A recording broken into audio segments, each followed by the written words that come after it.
somehow on stake. Billy Wilder had great problems with her. I mean, he knew in his heart that what I'm seeing on screen is pure gold. And Fox knew it, everybody knew it, but it was, the budgets got higher and higher and higher, because when you're doing something that should have taken 20 minutes and it's running you 2 days or 3 days to do it, the budget's really climbing. Marilyn was difficult to the point that in the film Some Like It Hot, Tony Curtis was beside himself with anger and annoyance, and he made the comment that kissing her was like kissing Hitler. Well, he's never lived that down. He's attempted to. He said, oh, he never said it and this and that, but it's totally impossible because it was actually in print. And the fact is, Marilyn said, well, they had a little argument about that, and Marilyn said, well, that's fine. And she told Billy Wilder, oh, okay, I'm going into my, she called it her dream sequence, so that when we do this scene, I'm not really relating to this person who is Tony Curtis. There's someone in my mind I'm relating to, and I'm only relating to that person in my mind. I'm not relating to it in right now when we're here. And that is a great deal of how Marilyn worked in a lot of films that she did. She would relate to something inside herself.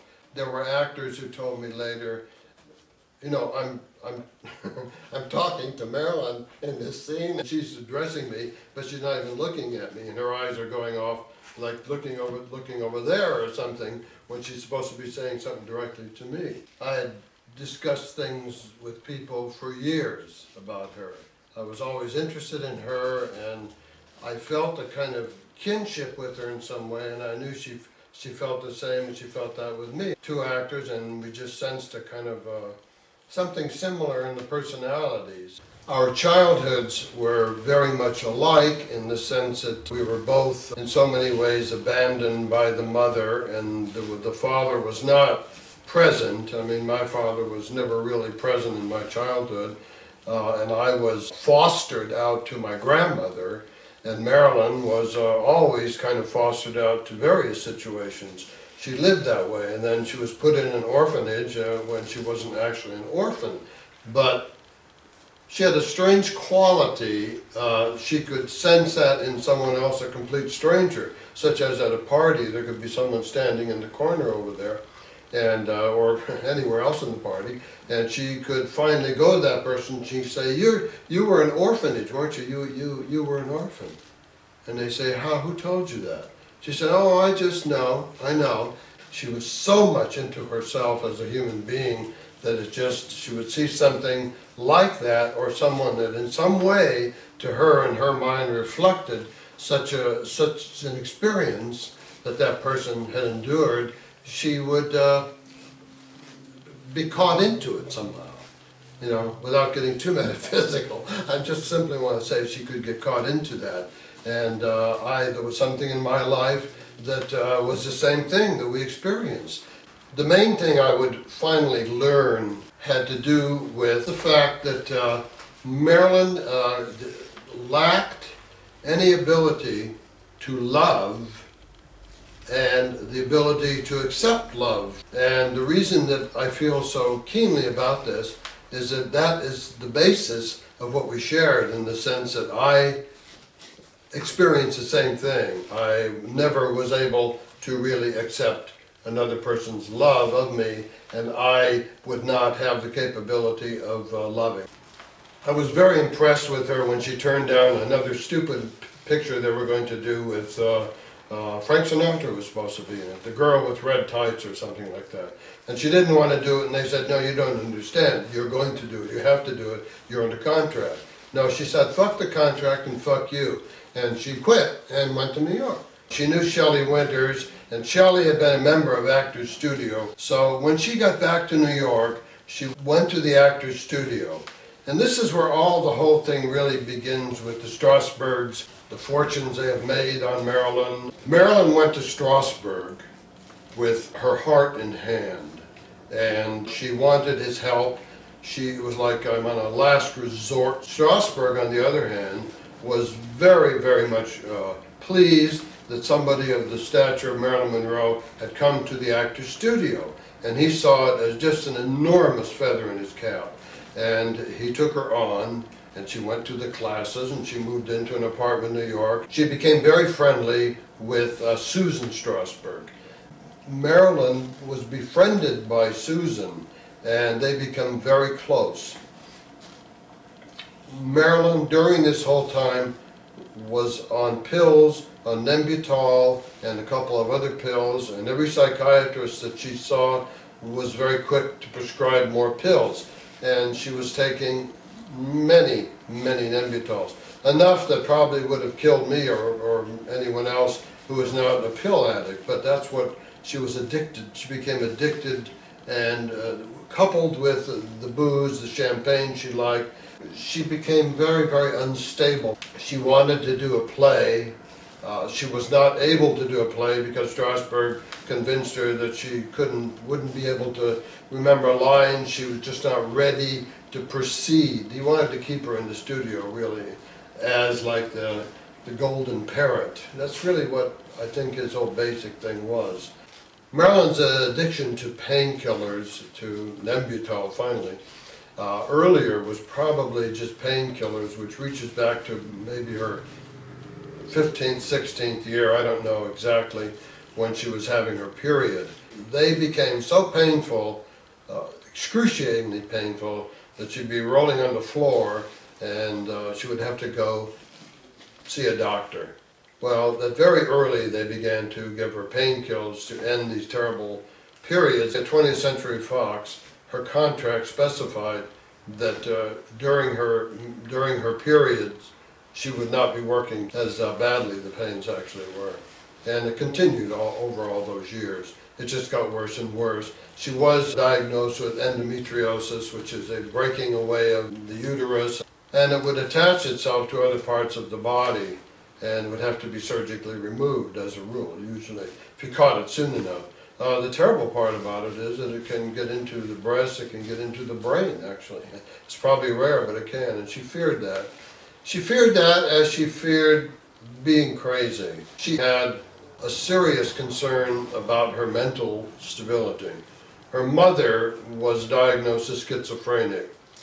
Her grandmother was diagnosed as crazy.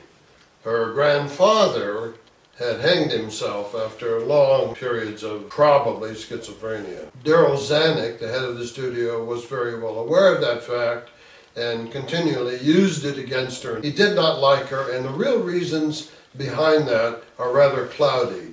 And I personally feel that Marilyn did not engage with him in some kind of sexual conduct in the very beginning, as was his pattern. I think he just held it back until the point where her film started making a great deal of money. And then he saw that, well, we'll just let it go as it goes. It looks okay, but, to tell the dumb bitch that this is what she has to do. And Marilyn reached a point where she didn't want to do any of that. And they said, well, she doesn't have story approval, she can't choose anything, she has to do what we tell her to do. And that was the time that she broke away, which of course all the feminists adored that point, because it was suddenly somebody standing up and saying, to hell with this, I'm not going to put up with it. Very few people in New York knew anything about her condition, the endometriosis. She saw doctors. She went to Payne Whitney Clinic. There was other doctors. Marilyn could never bear children. That was out of the question. She resisted having a hysterectomy because that would, of course, rule it out definitely. But she thought that there might be the possibility that she could someday get pregnant, and of course she never could. And all she would have would be this problem for the rest of her life, unless she got a hysterectomy. So that's how she went through all those years of her life, struggling with that problem and getting married. The husband desperately wanting to have children, and her going along with it and giving a try for it, and not ever knowing very well that it's just not going to work. So every time that she would go to the hospital, it's always been reported that Marilyn has had all these abortions. Well, she never had an abortion in her entire life. She would have gynecological surgery, which was really to abate any further complications from the endometriosis.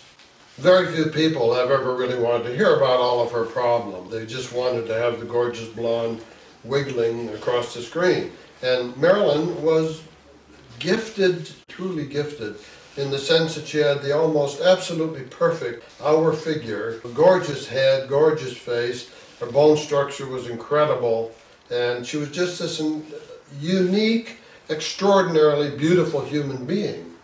But people only want to see that part of her. They don't want to see the problems, they don't want to see the anguish she suffered, the fact of her childhood and the whole growing up period of just being a reject. And everybody in the world to you is a traitor. They're all traitors when you're a reject. And she basically went through her life living that and carrying that out. She could be very charming at a party and she could carry on a nice conversation, but it was really being forced.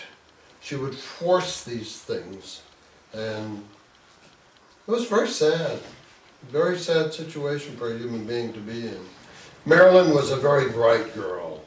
She could understand you. She had a real intuitive instinct. If you could spend a little bit of time with you, and if you weren't really a nice person, she wouldn't like you, and she'd move away pretty soon.